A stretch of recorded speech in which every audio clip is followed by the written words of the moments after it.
when you know that you're safe, even if circumstances around you are going cray, you know that there is freedom and that there's safety because you're surrounded by God's goodness.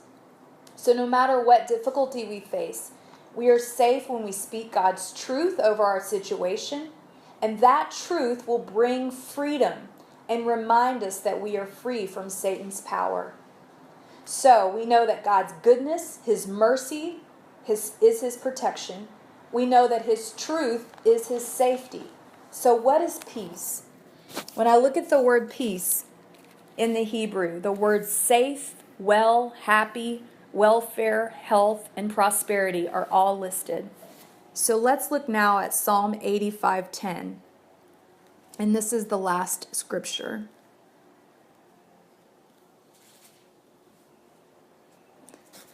This is pretty powerful when I saw this. In the New King James Version of Psalm 85, it says, "Mercy and truth have met together. Righteousness and peace have kissed. Truth shall spring out of the earth, and righteousness shall look down from heaven. Yes, the Lord will give what is good, and our land will yield its increase.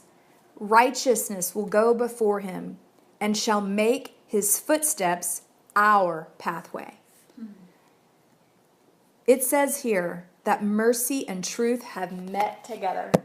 We already know what mercy is. Remember, that's His goodness. And that creates a circle. And then it says, truth has met together with mercy. We know what His truth is. That's safety. Remember that circle? So they've met together to create a circle. This scripture is confirming what we saw in the other passages. Both have met together to create a circle of protection and safety. So look at righteousness and peace. They have kissed each other. Righteousness means prosperity. Peace means prosperity. They're the same thing. And so that tells me that the peace, prosperity, welfare, the state of being happy, healthy, and successful.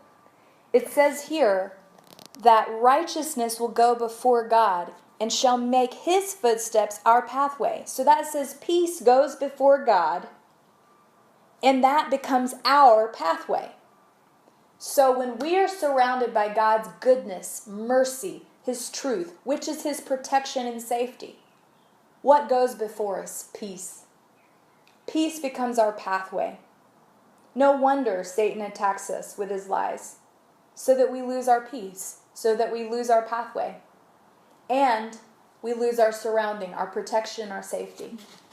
I truly believe that if we step outside of that circle of goodness and mercy and truth, which is God's kindness, His love, if we step outside of that circle and we get into doubt and fear and all those things, our pathway becomes stress. Our pathway becomes defeat. Our pathway becomes fear and worry and anxiety instead of peace.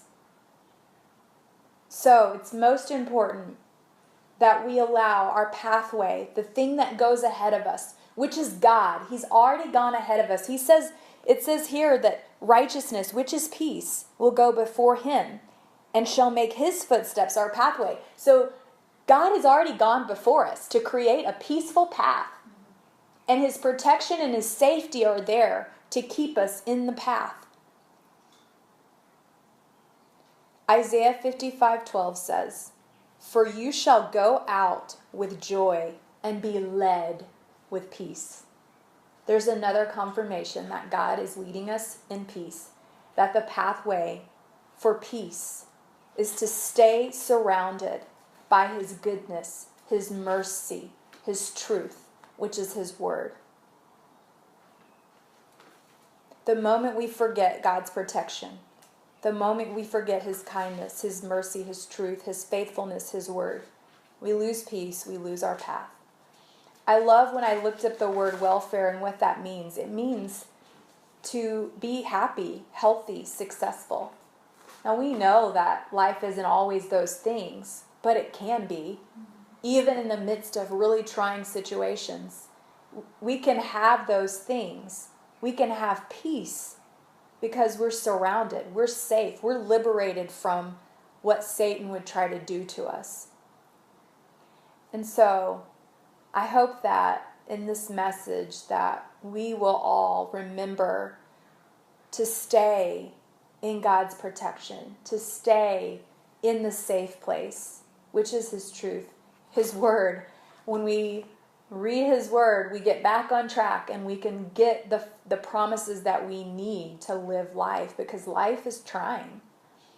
And we can trust that peace is leading us. It should always lead us. If we're ever feeling stressed or anxious, then maybe we can say, have I stepped outside of God's goodness? Have I stepped outside of God's safety? And figure out how to get back on track. That means I might need to get back into His word and read His promises. That means I need to remind myself that, no, His mercy is there to protect me. No, He has forgiven my past.